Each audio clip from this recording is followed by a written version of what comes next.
और इस वक्त उत्तर प्रदेश से जुड़ी हुई एक बड़ी खबर आ रही, वो आपको बताते हैं। दरअसल समाजवादी पार्टी ने अपनी पहले लिस्ट जारी कर दी है और इस लिस्ट में कई बड़े नामों की घोषणा की गई है। समाजवादी पार्टी ने 159 उम्मीदवारों का ऐलान किया है। अपने ऑफिशियल ट्विटर हैंडल से इस लिस्ट को जारी किया गया है। सबसे बड़ी बात यह कि रामपुर से आजम खान को ही उम्मीदवार बनाया गया है। जेल में है आजम खान, लेकिन उन्हें उम्मीदवार बनाया गया है। उनके बेटे अब्दुल्ला आजम को भी टिकट दिया गया है। आपको बता दें कि स्वामी प्रसाद मौर्य के सुपुत्र को हालांकि टिकट नहीं मिला, क्योंकि रायबरेली से ऊंचाहार से मनोज पांडे को ही उम्मीदवार बनाया गया है। सपा की टिकट में कई खास बातें हैं। हाल ही में स्वामी प्रसाद मौर्य के साथ सपा में शामिल हुए धर्मवीर सिंह सैनी हैं, ब्रजेश प्रजापति हैं, रोशन लाल को भी टिकट दिया गया है। 159 उम्मीदवार हैं जिनकी घोषणा की गई है। जसवंत नगर से शिवपाल यादव चुनाव लड़ेंगे। इसकी घोषणा देखिए, इसकी खबरें थी वो पहले ही सामने आ चुकी थी, लेकिन अब ये बाकायदा पूरी प्रॉपर लिस्ट सामने आई है। कैराना से नाहिद हसन ही सपा के उम्मीदवार होंगे। हालांकि ये बहुत ज्यादा चर्चा थी कि उनकी बहन को शायद उम्मीदवार बनाया जा सकता है, क्योंकि नाहिद हसन जेल में है और उनकी जो बहन है उन्होंने निर्दलीय पर्चा भरा है, तो शायद समाजवादी पार्टी का सिंबल उन्हें मिल जाए। लेकिन नाहिद हसन को ही उम्मीदवार बनाया गया है। नोएडा से सुनील चौधरी को समाजवादी पार्टी का टिकट मिला है। अशोक तिवारी मेरे साथ, मेरे सहयोगी इस खबर पर जुड़ रहे हैं। अशोक, बहुत वक्त से इंतजार था और ये बार बार पूछा जा रहा था कि प्रॉपर लिस्ट क्यों नहीं आ रही है, ये भी फॉर्म क्यों भराया जा रहा है, लेकिन आखिरकार वो इंतजार खत्म हो गया।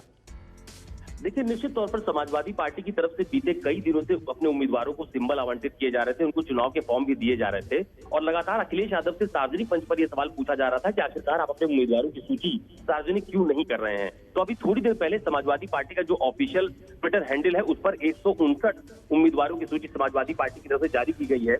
और अगर आप खास तौर पर देखिए तो नाहिद हसन, जिनकी सबसे ज्यादा चर्चा हो रही थी कि शायद समाजवादी पार्टी वो जेल में है, उनका टिकट काट सकती है, उनके स्थान पर उसके परिवार किसी दूसरे व्यक्ति को लड़ाया जा सकता है, तो समाजवादी पार्टी ने अधिकृत तौर पर नाहिद हसन को उम्मीदवार बनाया। और अगर आप सूची पर गौर से नजर डालिए तो बीते दिनों स्वामी प्रसाद मौर्य के साथ जितने भी लोग समाजवादी पार्टी में शामिल हुए थे, उसमें चाहे मंत्री धर्म सिंह सैनी रहे हो या फिर जो विधायक रोशन लाल वर्मा, ब्रजेश प्रजापति, ऐसे तमाम सारे लोगों को इसमें टिकट दिया गया है। यानी कि पार्टी में शामिल होने से पहले जो कयास लगाए जा रहे थे कि इनको टिकट समाजवादी पार्टी की तरफ से मिलेगा, वो इसमें देखा जा रहा है।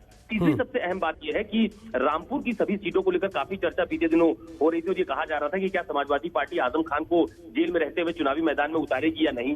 तो कुछ दिन आज जो सूची जारी की गई है उसमें रामपुर से आजम खान को भी उम्मीदवार बनाया गया है। इसके अलावा उनके बेटे अब्दुल्ला आजम को भी टिकट समाजवादी पार्टी की तरफ से दिया गया है। तो कुल मिलाकर समाजवादी पार्टी की तरफ से अपने तमाम सारे जो पुराने नेता हैं उनको चुनावी मैदान में उतारा गया। इसके अलावा जितने भी लोग अभी हाल फिलहाल पार्टी में शामिल हुए थे उनको भी समाजवादी पार्टी का टिकट दिया गया है। जी, लेकिन अशोक, कई तरह की देखिए पहले से ही उन पर हमले हो रहे थे कि कुछ लोग जेल में हैं, उन्हें टिकट दे रही है समाजवादी पार्टी, और खुद मुख्यमंत्री योगी आदित्यनाथ ये कह रहे थे कि सूची जो सामने आ रही है, जो टिकट सामने आ रहे हैं, उसको देख करके ही लग रहा है कि तमंचावादी या फिर किस किस तरीके की उन्होंने संज्ञा भी दी। लेकिन इसको अगर हम स्क्रूटनाइज करें तो क्या नजर आता है? देखिए, एक बात तो साफ हो गई है कि समाजवादी पार्टी के टिकट को लेकर पहले दिन से खुद मुख्यमंत्री योगी आदित्यनाथ हो या बीजेपी के उत्तर प्रदेश के तमाम सारे बड़े नेता हो, वो उम्मीदवारों के चयन को लेकर लगातार सवाल खड़े कर रहे हैं। वो ये कह रहे हैं कि समाजवादी पार्टी के जितने भी उम्मीदवार हैं उनकी सूची अगर आप गौर से देखिए तो ये स्पष्ट हो जाता है कि वो किस तरह के उम्मीदवारों को विधानसभा तक ले जाना चाहते हैं। यानी आपराधिक रिकॉर्ड का एक बड़ा आरोप बीजेपी की तरफ से समाजवादी पार्टी के ऊपर बीते दिनों लगाया गया था।